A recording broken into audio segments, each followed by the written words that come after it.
बाड़मेर की तस्वीर अब बदलने लगी है। कभी जिस जमीन पर केवल आग बबूल और खिचड़ी ही दिखाई देती थी, अब वो धरती हरियाली से भर रही है। बाड़मेर की बदलती हुई इस तस्वीर के सारथी बने हैं बाड़मेर के कुछ प्रगतिशील किसान।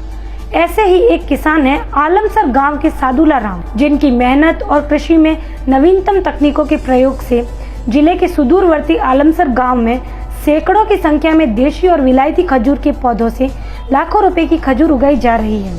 सादुला राम ने यह प्रयोग कुछ साल पहले ही शुरू किया था, लेकिन अब यह पौधे हर साल लाखों रुपए की कमाई सादुला राम को करवा रहे हैं। हालांकि सादुला राम किसी भी बाजार में खजूर बेचने नहीं जाते, बावजूद इसके पूरे इलाके में इनकी खजूर काफी लोकप्रिय है और लोग उनके फार्म हाउस आकर ही खजूर खरीद कर लेकर जाते हैं। मेरे पीछे खजूरों का नज़ारा देखकर मैं किसी अरब मुल्क की कंट्री में नहीं हूँ, आप ये मत सोचिए। मैं उसी रेतीले रेगिस्तान में हूँ जहाँ पर पानी की कमी थी, जिसे काले पानी की सजा कहा जाता था। लेकिन अब तस्वीरें बदल रही है और इस तरीके की तस्वीरें नजर आ रही हैं। कुछ प्रगतिशील किसान हैं जिन्होंने धरा धरती की तस्वीरों को बदलने की पूरी कोशिश की है। तो एक ऐसे ही किसान हैं सादुला राम जी, जो हमारे साथ में हैं, जिन्होंने अपने एक फार्म हाउस है बाड़मेर चौहटन मार्ग से थोड़ा आगे जो सिड़वा के तरफ रास्ता जाता है, आलमसर गांव से निकलते चौहटन बाकासर रोड पर जो आलमसर गांव है उससे थोड़ा सा आगे निकलते ही एक इनका फार्म हाउस है। वहां पर ये खजूर का उन्होंने कुछ साल पहले प्रयास किया था। अब ये तस्वीर पूरी आप देखेंगे तो आपको नजर आएगा कि ये अरब कंट्री है या कोई दूसरा ऐसा मुल्क है, क्योंकि रेगिस्तान में इस तरीके की तस्वीरें संभव नहीं थी। यहाँ पर सिर पे घड़ों पे घड़े रखकर पानी लाया जाता था, लेकिन अब आप देख सकते हैं तस्वीरें कुछ ऐसी हो गई है कि अब ये हरा भरा रेगिस्तान हो गया है। मरुस्थली रेगिस्तान की तस्वीरें बदल गई हैं।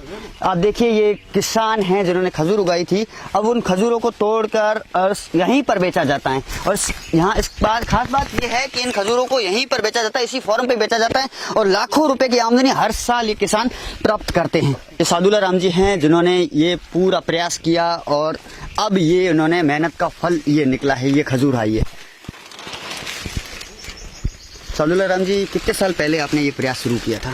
ये 2010 में, इसी जल्दी आ जा, 2010 में राजस्थान सरकार के सहयोग से सबसे पहले 2010 में खजूर की खेती का प्रारंभ किया और आज ये हमको मतलब 10 साल हो गए। अभी हम ये 8वीं फसल बेच रहे हैं। 2010 से शुरू किया हुआ बगीचा अब बिल्कुल एकदम अपने पूरी यौवन अवस्था में है। इधर आ जा। और मेरे पास वर्ल्ड की 10 टॉप क्वालिटी है, जिसमें बरई, खुनेजी, खलास, अलजवा, मेडजूल, फर्द, नागेल, निमिची, इस प्रकार 10 किस्में मतलब जो है। एक सुनने में आया है आपने इस तरीके का पौधा लगाया है जिसकी खजूर खाने के बाद में मतलब कोबरा सांप भी उसको डस लेता है। वो अलजवा, हाँ, अलजवा जो है जी, जिसका कुरान में शब्द बार जिक्र आया है। और अलजवा का आप नियमित सेवन करोगे तो मतलब जो है आपको जहर भी नहीं चलेगा, कैसा भी जहर हो। ऐसे में अब सरकार को ये विचार करना चाहिए, जिस तरीके से धरा धरती की तस्वीर बदलने के लिए प्रगतिशील किसान प्रयास कर रहे हैं, इनकी भी सुननी चाहिए। अगर इनको कोई समस्या आ रही है उनका समाधान करना चाहिए। सादुला राम की कुछ साल की मेहनत से ही बाड़मेर की तस्वीर बदल गई है। हालांकि जिले के कई और किसान भी अब खजूर की खेती करने लगे हैं, लेकिन बाड़मेर में खजूर को लेकर बाजार और प्रोसेसिंग यूनिट नहीं होने के कारण किसानों को कई चुनौतियों का सामना करना पड़ रहा है।